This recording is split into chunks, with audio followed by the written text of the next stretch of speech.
नमस्कार, गौरव शुक्ला मैं हूं आपके साथ और इस बुलेटिन का आगाज करने जा रहे हैं। सबसे पहले आपको अपडेट देंगे कोरोना का, पंजाब का, हरियाणा का, हिमाचल का, और शुरुआत हरियाणा से। हरियाणा में कोरोना के मामले लगातार सामने आ रहे हैं और केसेस की संख्या 12,000 के पार है और लगातार ये सामने आ रहे हैं केसेस इस तरह से, इसी रफ्तार से। और आपको बता दें पिछले 24 घंटों में एक बार फिर से 12,000 से ज्यादा नए केस रिपोर्ट किए गए हैं। 12,286 नए मामले रिपोर्ट किए गए हैं। अगर बात हम हरियाणा की करें, मौतों की संख्या भी लगातार चिंता को बढ़ाने वाली है। 24 घंटे में 163 मरीजों की मौत हुई है अगर हम केवल हरियाणा की बात करें। आपको बता दें कि 16,041 मरीज ठीक भी हुए हैं। एक राहत वाली खबर है कि जितने नए केसेस आ रहे हैं उससे ज्यादा संख्या है लोगों के ठीक होने की। तो प्रदेश में कोरोना के 16,041 मरीज ठीक हुए हैं। 24 घंटे में 163 मरीजों की मौत हुई है। उन जिलों का भी हाल बताते हैं आपको जो सबसे ज्यादा प्रभावित हैं। गुरुग्राम और रोहतक में 17 मरीजों की मौत हुई है। गुरुग्राम में 2,159 नए केस आए हैं जबकि रोहतक में 640 नए केस रिपोर्ट किए गए हैं। फरीदाबाद में 1,091 8 मरीजों की मौत और हिसार में 1,166 नए केस 14 मरीजों की मौत। करनाल में 521 नए केस 15 मरीजों की मौत। भिवानी में 355 नए केस 12 मरीजों की मौत। ये पूरे हरियाणा का आंकड़ा है। जो सबसे ज्यादा प्रभावित जिले हैं उनका भी हाल हमने आप तक पहुंचाया है। एक चीज बहुत क्लियर है कि लगातार मामले जो सामने आ रहे हैं और वो 12,000-12,500 के करीब हैं, जो चिंता को बढ़ाने वाला एक आंकड़ा जरूर।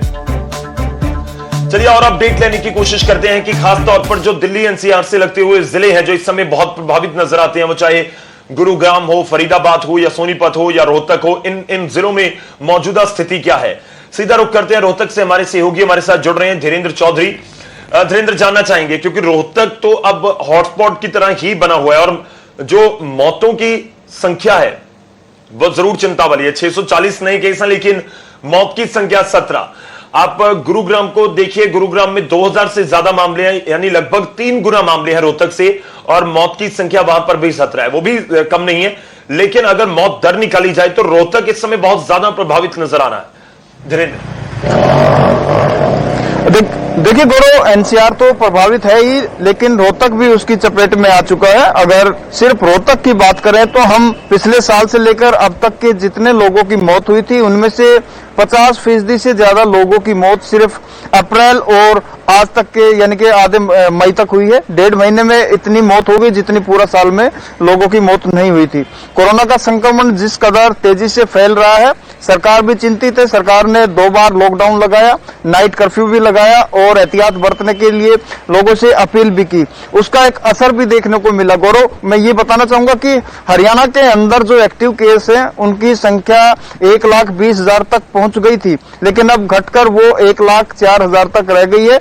और पिछले दिनों तो ऐसा भी हो गया था कि हर रोज तकरीबन 16,000 तक नए मामले सामने आ रहे थे, जो अब घटकर 12,000 हो गए। और जो रिकवरी रेट है वो भी काफी अच्छा है। पिछले एक सप्ताह की अगर बात करें तो इसमें काफी बदलाव आए हैं। इसका लॉकडाउन का प्रभाव कह सकते हैं, लोग एहतियात बरत रहे हैं, उसका असर कह सकते हैं। लेकिन सबसे बड़ी बात यह है कि जो चिंता है लोगों की मौत की वो लगातार बढ़ती जा रही है। 6,500 से ज्यादा तो रिपोर्टेड केस हैं जिनकी मौत हो चुकी है कोरोना के चलते। इसके अलावा बहुत से ऐसे मामले भी होते हैं जो कि रिपोर्ट नहीं हो पाते, लोग जांच नहीं कराते और उनकी मृत्यु हो जाती है, उसकी वजह पता नहीं चल पाती। तो कहीं ना कहीं कोरोना का संक्रमण बड़ी तेजी के साथ हरियाणा में फैल रहा है। और जो दक्षिण हरियाणा का एरिया है, खासतौर से एनसीआर में रोहतक, सोनीपत, झज्जर, गुरुग्राम, फरीदाबाद, ये सबसे ज्यादा प्रभावित है।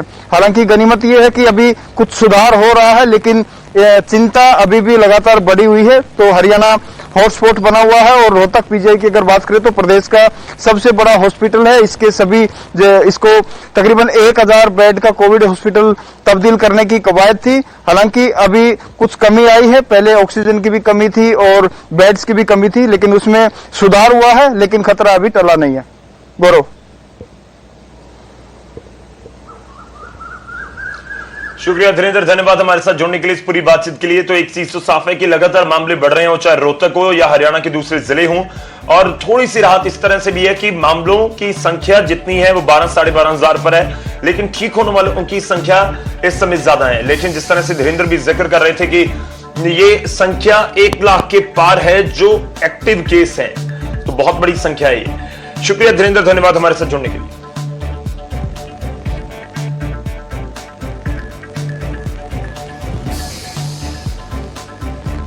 चलिए हरियाणा के बाद अब आपको पंजाब का भी अपडेट देते हैं। पंजाब में 24 घंटे में 184 मरीजों की मौत हुई है।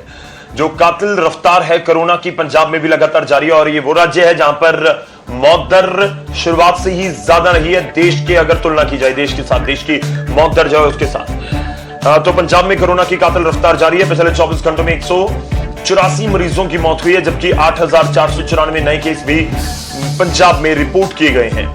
और सबसे ज्यादा प्रभावित जिलों की बात करें तो लुधियाना इस समय सबसे ज्यादा प्रभावित है। 1335 नए केस, 25 मरीजों की मौत। संगरूर में 272 नए केस, 23 मरीजों की मौत। पटियाला में 561 नए केस, 17 मरीजों की मौत। मुक्तसर में 306 नए केस, 15 मरीजों की मौत। बठिंडा में 877 नए केस, 12 मरीजों की मौत। और अमृतसर में 532 नए केस आए हैं, 10 मरीजों की मौत हुई है। मोहाली में 991 नए केस हैं, 8 मरीजों की मौत हुई है कोरोना की वजह से।